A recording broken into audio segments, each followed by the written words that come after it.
Matthew chapter 9. Jesus stepped into a boat, crossed over, and came to his own town. Some men brought him to a paralytic, lying on a mat. When Jesus saw their faith, he said to the paralytic, "Take heart, son, your sins are forgiven." At this, some of the teachers of the law said to themselves, "This fellow is blaspheming." Knowing their thoughts, Jesus said, "Why do you entertain evil thoughts in your hearts? Which is easier to say, 'Your sins are forgiven,' or to say, 'Get up and walk'? But so that you may know that the Son of Man has authority on earth to forgive sins," he said to the paralytic, "Get up, take your mat, and go home." And the man got up and went home. When the crowd saw this, they were filled with awe, and they praised God, who'd given such authority to men. As Jesus went on from there, he saw a man named Matthew sitting at the tax collector's booth. "Follow me," he told him, and Matthew got up and followed him. While Jesus was having dinner at Matthew's house, many tax collectors and sinners came and ate with him and his disciples. When the Pharisees saw this, they asked the disciples, "Why does your teacher eat with tax collectors and sinners?" On hearing this, Jesus said, "It is not the healthy who need a doctor, but the sick. But go and learn what this means. I desire mercy, not sacrifice, for I have not come to call the righteous, but sinners." Then John's disciples came and asked him, "How is it that we and the Pharisees fast, but your disciples do not fast?"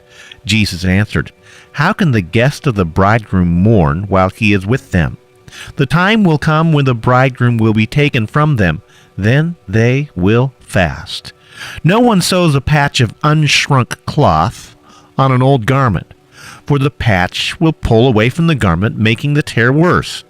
Neither do men pour new wine into old wineskins. If they do, the skins will burst.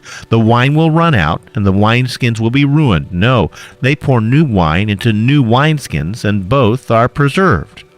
While he was saying this, a ruler came and knelt before him and said, "My daughter has just died, but come and put your hand on her, and she will live." Jesus got up and went with him, and so did his disciples. Just then, a woman who'd been subject to bleeding for 12 years came up behind him and touched the edge of his cloak. She said to herself, if only I can touch his cloak, I will be healed." Jesus turned and saw her. "Take heart, daughter," he said. "Your faith has healed." And the woman was healed from that moment. When Jesus entered the ruler's house and saw the flute players and the noisy crowd, he said, "Go away. The girl is not dead but asleep." But they laughed at him.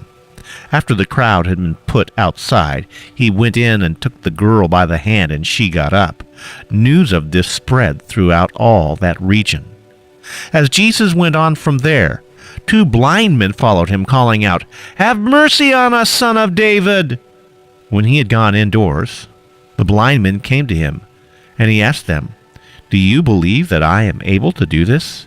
"Yes, Lord," they replied. Then he touched their eyes and said, "According to your faith will it be done to you." And their sight was restored.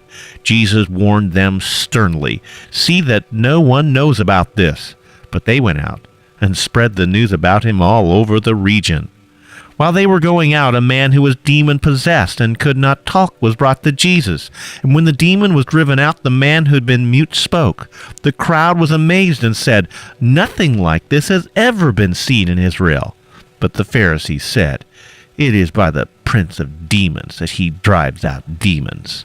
Jesus went through all the towns and villages, teaching in their synagogues, preaching the good news of the kingdom and healing every disease and sickness.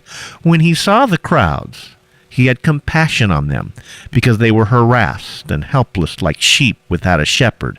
Then he said to his disciples, "The harvest is plentiful, but the workers are few. Ask the Lord of the harvest, therefore, to send out workers into his harvest field."